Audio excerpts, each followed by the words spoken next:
اهلا وسهلا بكم يا جماعه، اتمنى تكونوا بخير وكويسين في احسن حال. لو واخدين بالكم الفيديو ده مختلف شويه، البدايه مختلفه عن كل فيديو ومش شبه كل مره يعني.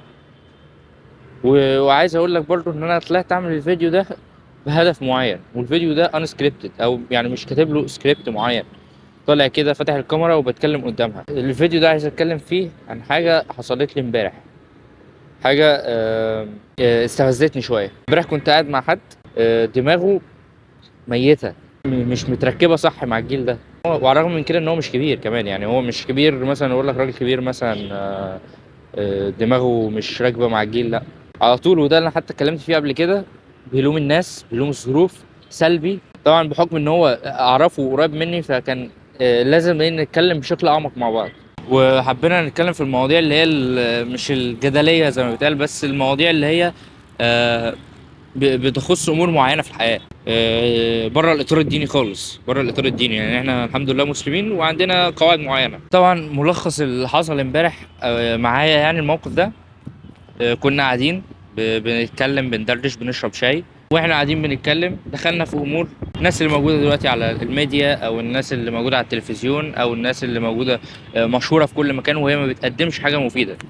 ودي في حد ذاتها حاجه حقيقيه، حاجه صح يعني ما ينفعش ان يطلع ناس او نماذج ما بتفيدش مجتمع ومع ذلك بتطلع وبتبان. فالمهم دخلنا في حته ناس فعلا حقيقيه بتقدم حاجه، او ناس عندها حاجه ممكن تستفادها منها. طبعا هي مش ناس بتقدم كل حاجه صح، يعني الناس بتقدم ممكن منتج ضار، بس بتقدمه بطريقه معينه. انا كنت بتكلم في كده، كنت بتكلم ان ممكن حتى شخص بيقدم منتج ضار ده ما ينفعش يطلع، ولكن الاسلوب والطريقه ده اللي ينفع يطلع. الاسلوب والطريقه اللي هو بيعرض بيها منتجه الضار اللي انت عارف ان هو ضار، هي دي الطريقه اللي تطلع، هي دي الطريقه اللي ينفع تبان. اقصد ايه؟ اقصد انا بقى من الكلام ده ايه؟ اقصد ان انا اروج يعني الحاجه الوحشه او اضحك على الناس، يعني بان انا اقدم لهم بطريقه معينه اضحك عليهم بحاجه وحشه؟ لا، اقصد الاسلوب والطريقه اللي انت بتعرض بيها الحاجه اللي انت بتقدمها حتى لو كانت وحشه، هو ده الاسلوب اللي فعلا لازم الناس تتعلمه والناس تدرسه. ليه؟ لان بنشوف انا وانت وكذا حد بنشوف واحد بيقدم شيء معين ممتاز ومفيد، ومع ذلك ما بيتعرفش، ومع ذلك مجهول، ومع ذلك ليس له قيمة كشخص، مش كشيء اللي بيتقدم، علما بان ممكن يكون بيقدم حاجة مفيدة جدا جدا جدا. فاللي اقصده الناس اللي بتقدم حاجة مش مفيدة وعندها اسلوب معين، نتعلم الاسلوب ده عشان نقدر نقدم بيه حاجة مفيدة. ده اللي كنت اقصده. ولكن الشخص اللي كنت قاعد معاه امبارح ده هو عنده وجهة نظر تانية. وجهة النظر ان هو شايف ان انت كشخص تقدم حاجة وحشة، تقدم حاجة ملهاش قيمة، حاجة بتضر المجتمع، يبقى ده شخص من اوله لاخره مش كويس، وما ينفعش اتعلم منه حاجة، وما ينفعش اقرب منه. ولان ده المكانة اللي هو وصل لها دي عشان هو عميل ممول، ناس معينة بتدفع له عشان يضر المجتمع. انا مش بتكلم عن هو بيقدم ايه، انا مش بتكلم على ده، انا بتكلم الاسلوب اللي هو بيعرض بيه حاجة. ازاي بيتكلم، ازاي بيبيع لنفسه، ازاي بيسوق لنفسه، وازاي. ففكرة ان انت فاهم ان في نماذج معينة من اولها لاخرها وحشة، كانتش وصلت لشهرة او لفلوس او لحتى ان الناس تحبها. مش شرط فلوس حتى، يعني ممكن شهرة وناس بتحبها وما معهوش القدر الكافي من الفلوس، مع ان الشهرة بيصحبها الفلوس على طول. ما علينا. فكرة ان انت قاعد منساق تحت نهج معين او فكر معين، خليك مالكش قيمة، هيخلي الناس كلها بتعدي وانت اللي واقف زي ما انت، بل بالعكس مفيش حد كمان بيقف في مكانه. الناس يا اما بتنزل يا اما بتطلع، مفيش حد بيقف في مكانه. عايز تتاكد من كلامي ده؟ عايزك كده وفي صمت وانت ساكت من غير ما تتكلم، تبص على الناس اللي حواليك وتبص على الشباب. الشباب مثلا اللي في سنك مثلا عندهم 15 16 17 20 و... واتكلم معاهم. ولو لقيتهم بيتكلموا وبيقولوا لك اصل الظروف، اصل الحكومة، اصل المجتمع، اصل الناس، اصل اللي كذا، اصل اللي كذا، عاملين حجج ملهاش اي 30 لازمة، وبيتحججوا لك بالشخص الفلاني اللي قدامك المشهور ده ممول، ده عميل، ده كذا ده كذا ده كذا. اتفرج عليه وهو في ال 30 او 40 او ال 50 من عمره او لحد ما يتوفاه الله. شوف انجز ايه في حياته، لو كل اللي انجزه في حياته ان هو اشتغل وظيفه مش حاببها، انا مش ضد الوظيفه برضه عشان ما تفكرش ان انا زي الفيديوهات اللي يقول لك لازم تسيب الوظيفه ولازم تروح لا، انا مش ضد الكلام ده.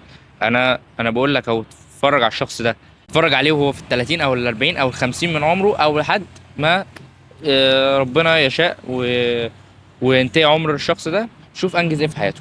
لو كل انجازاته ان هو آه، كل وشرب، او قاعد في وظيفه مش حاببها بس عشان مش لاقي لها بديل، عايز ياخد خطوه في حياته وعلى طول خايف وعلى طول جبان على الحياه اللي ضده، على ان شاء الله ربنا يكرمه هو قاعد في مكانه، تواكل يعني من الاخر. مش توكل، لان التوكل على الله هو ان انت تشتغل وتعمل بالحاجات اللي هي الاجتهاد والجد والكلام ده، مع التوكل على الله ان انت بتتمنى لنفسك الخير وبتدعي لنفسك كل يوم وبتدعي ربنا ومستبشر خير في الله. حلو كده، ده التوكل وده اللي احنا مطلوبين بيه. اما التوكل بقى اللي بتكلم عليه هو انك تفضل قاعد في مكانك ومش عايز تتحرك ومش عايز تاخد خطوه جديده ومش عايز تاخد اي مخاطره في حياتك، وقاعد مستني ان شاء الله ربنا يكرمني وان شاء الله ربنا يرزقني. ربنا كريم وربنا رحيم، ربنا ماشي، كل دي من صفات ربنا. بس انت هتفضل قاعد في مكانك مستني الكلام ده تواكل، وانت منهي عنه ايا كان ديانتك ايه. انت منهي عن ان انت تفضل قاعد في مكانك وقاعد بتدعي. نسمع طبعا احنا، ودي حقيقه، ان الدعاء بيغير القدر، ليه اهميه كبيره في تحقيق الامنيات. وانا هنزل لك فيديو ان شاء الله قبل رمضان وقبل العشر اواخر من رمضان عن الموضوع ده، اهميه الدعاء وازاي تدعي في الايام اللي احنا الكريمه اللي احنا فيها دي ان شاء الله ربنا يكرمنا. المهم احنا مطلوبين من ان احنا ندعي وان احنا نقرب من ربنا، وفي نفس ذات اللحظه ان احنا نشتغل على نفسنا ونجتهد وناخد مخاطر ونحاول ونفشل وننجح ونحاول ونفشل وننجح وهكذا. انما تفضل قاعد في مكانك وعامل فيها البروفيسور او عامل فيها المستشار وفاكر ان انت فاهم الدنيا وما فيها، وانت ولا فاهم اي حاجه.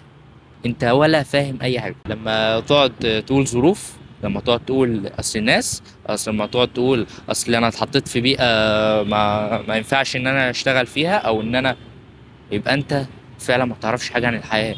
ما تعرفش يعني ايه حياه، ما تعرفش يعني ايه ناس فعلا كانت في مكان اسوأ من اللي انت فيه وبقت احسن. ناس ما كانتش بتلوم الظروف، ناس كانت بتستمتع برحلتها مهما كانت رحلتها فيها صعوبات، مهما كانت رحلتها فيها مشاكل، مهما كانت رحلتها او حتى الناس اللي حواليها مش فاهمينهم.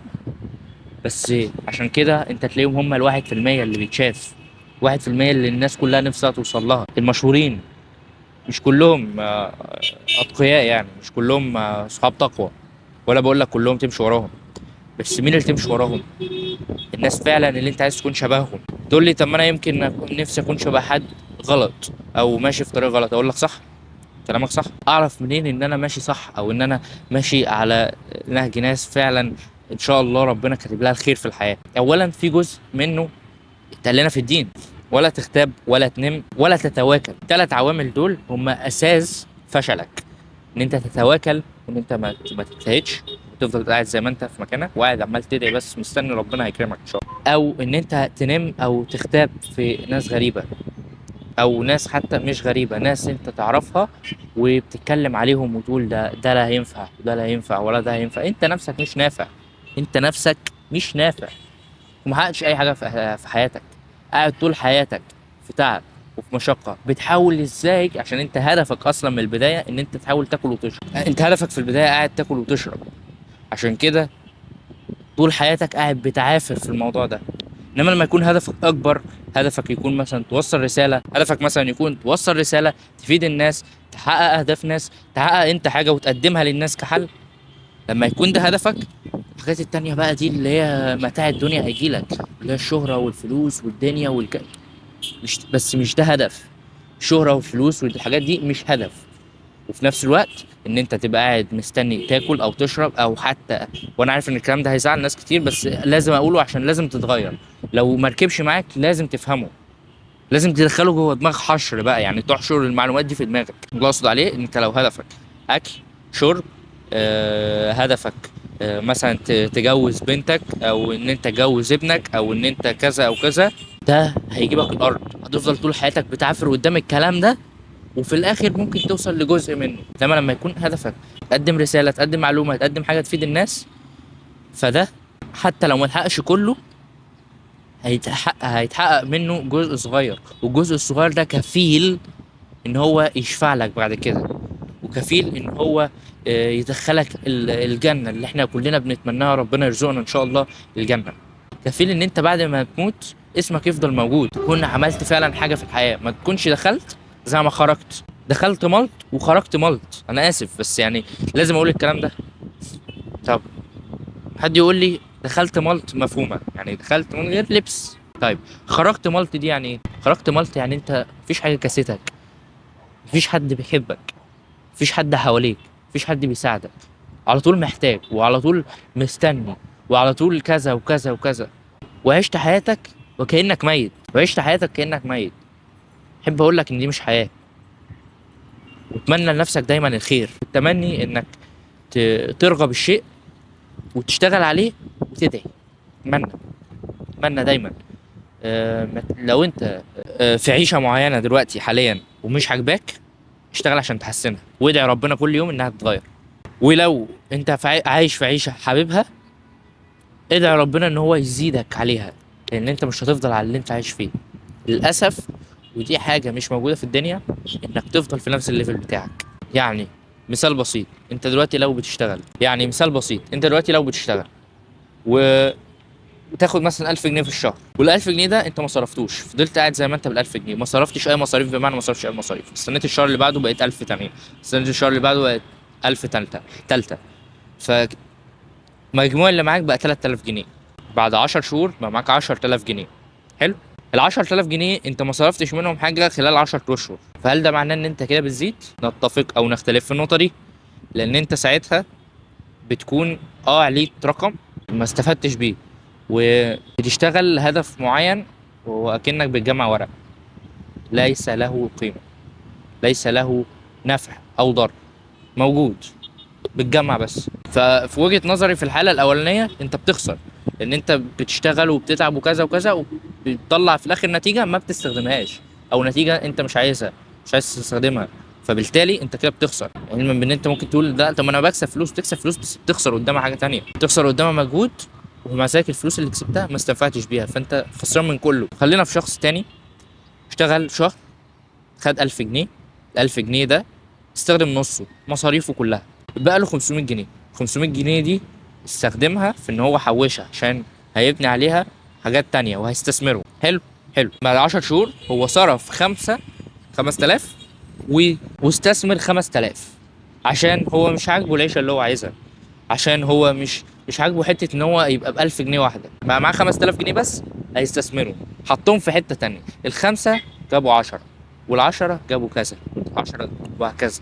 اللي اقصده من القصه اللي دارت دي، انا مش عارف، حاسس انك توت مني، بس اللي اقصده من القصه ان انت حتى فكرك ان انت واقف على مستوى معين، ده انت مش بتقف، انت بتقل، انت بتقل وانت مش حاسس. بس عشان للاسف في الدنيا برضو مفيش، عارف انت في الالعاب بتلاقي لو بتقل بتلاقي ايه، نقط قلت منك، ولو بتعلى نقط بتزيد. للاسف في الدنيا انت لو مش مركز في كل لحظه فيها انت هتضيع. ما فيش في الدنيا اللي هو الرصيد اللي بيبان لك انا كده بزيد ولا كده بقل، لو كان بيبان كان الدنيا كلها نجحت. بس عشان الناس اللي في الدنيا مغيبين وبيغفلوا كتير عن الواقع، فبيروحوا مع اللي رايحين، بيبقوا ماشيين مع ناس كده، وفي الاخر يقول لك انا بلا نتيجه، انا ما قدمتش حاجه في حياتي، انا او يبقى فرحان. ما في ناس بتعمل قليل وبيبقى فرحانين بيه. في واحد كل حياته انا اعرفه عمره 72 سنه، حياته كلها مقضيها وهو فرحان بالكلام ده، كان فرحان بالكلام ده وما زال لحد دلوقتي قاعد في مقالب بيضحك على الناس، بيتريق عليهم، شايف المنظومه والحكومه والحياه كلها ضده، شايف ان كل الناس وحشه، شايف ان كل الحياه، شايف كل الناس اللي معاها فلوس وناجحه شايفهم ناس حراميه، ناس بيسرقوا، ناس كذا. ليه تفكيرك السلبي ده عمرك ما هتوصل. يعني هو انت عايز تفهمني الدماغ دي عايزه تفهمني ان كل الناس اللي وصلت من اول بدايه الخليقه لحد دلوقتي وكانت معروفه او كانت معاها كانت حراميه، او كانت مش ماشيه على الدين؟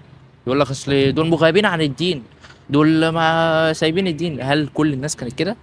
سيدنا عثمان بن عفان كان يعادل بدلوقتي ملياردير من المليارديرات اللي موجوده دلوقتي، علما ان هو كان راجل متدين كان راجل 10 مبشرين بالجنة، كان في صحبة النبي عليه الصلاة والسلام، فما تقدرش تقول عليه ده راجل غير تقي او راجل حرامي او راجل. ينفعش التفكير ده يبقى فيك.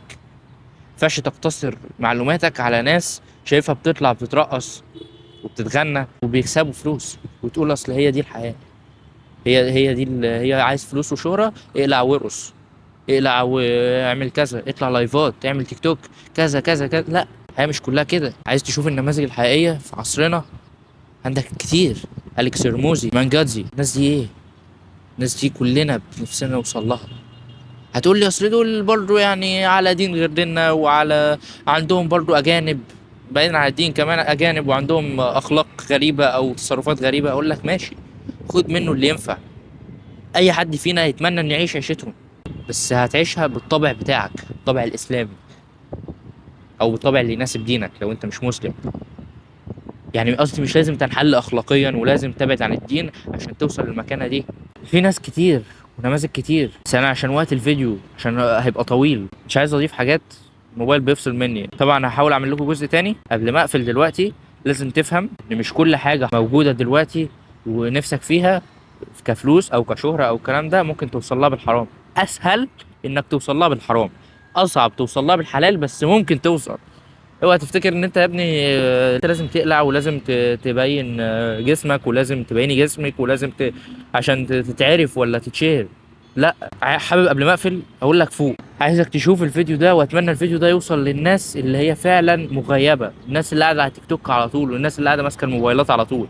لازم الفيديو ده يوصل لك، ان شاء الله يوصل لك. وساعتها بعد ما اخلص راجع المصادر اللي بتكلم منها، راجع الناس اللي انا ذكرتها في الفيديو، راجع وشوف دول بيعملوا ايه، راجعهم وافهم دول ماشيين في الدنيا ازاي، وراجع الصحابة وراجع الرسول، وخليك قائد بتاعك.